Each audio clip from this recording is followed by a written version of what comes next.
విజయవాడలో మంత్రి ఆదినారాయణ రెడ్డి డ్రైవర్ రెచ్చిపోయాడు. మినర్వా హోటల్ సిబ్బందిపై దాడి చేశాడు. మంత్రి కారుకి అడ్డుగా మరో కార్ని ఉంచి అక్కడి నుంచి తీయించాలంటూ వాగ్వివాదానికి దిగాడు. పక్కనే ఉన్న పోలీసులు వారిస్తున్నా వినకుండా చెలరేగిపోయాడు డ్రైవర్ పాపారావు.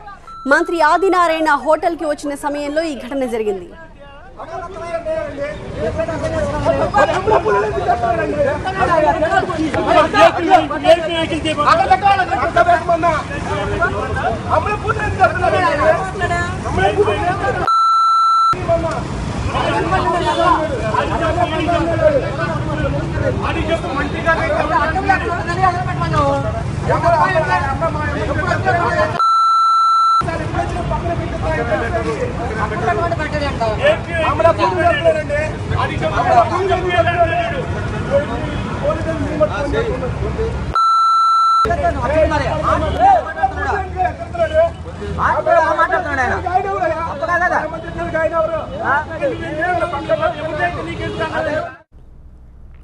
అయితే తాను ఎవరిపైనా దాడి చేయలేదన్నాడు డ్రైవర్ పాపారావు.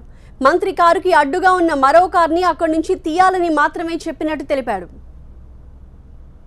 ఏమీ లేదన్న, హోటల్కి వెళ్ళారు సారు, పార్క్ చేయమంటే వీఐపీగా వచ్చేస్తాడు లోపలికి అంటే వాళ్ళు ఏదో మాట్లాడితే మాట ఏమీ లేదు, అసలు గొడవ ఏమీ లేదు. ఎవరిని కొట్టలేయండి, ఏమీ కొట్టలేదు. కారు తీసేయమన్నారు, వీఐపీ కారు అని చెప్పాను. లోపలికి వెళ్తే వాళ్ళు సెక్యూరిటీ అతను వచ్చి డోర్ దగ్గరికి వచ్చి నువ్వు తీసేస్తావు తీవా అని కొంచెం నా మీద ఇది చేస్తే నేను గట్టిగా మాట్లాడే, అదే ఇంకేమీ లేదు. ఈలోపు గవర్నమెంట్లో వాళ్ళు వచ్చారు, ఏం లేదని సదిలేశారు. ఏం మినిస్టర్ గారి పవర్ ఎవరిని ఏం కొట్టలేదు సార్, మాకేం పని, మాకేం కొట్టవసరం లేదు.